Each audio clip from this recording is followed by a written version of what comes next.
بسم الله الرحمن الرحيم. هل أتاك حديث الغاشية؟ وجوه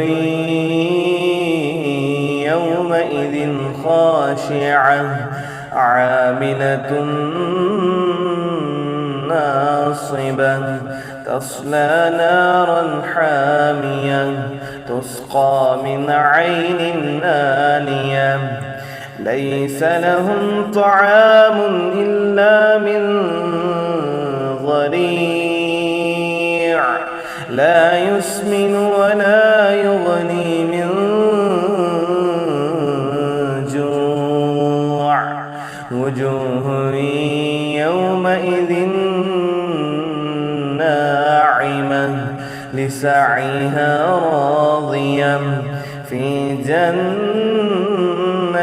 عالية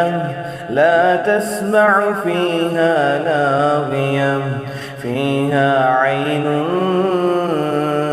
جارية فيها سرر مرفوعة وأكواب موضوعة ونمارق مصفوفة وزرابي مبثوثة أفلا ينظرون إلى الإبل كيف خلقت وإلى السماء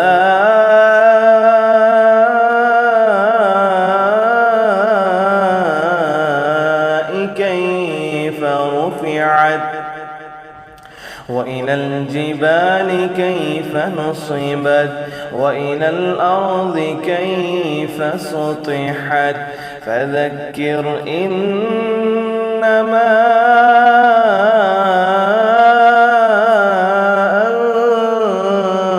أنت مذكر لست عليهم بمسيطر إلا من تولى وكفر فيعذبه الله العذاب الأكبر إن إلينا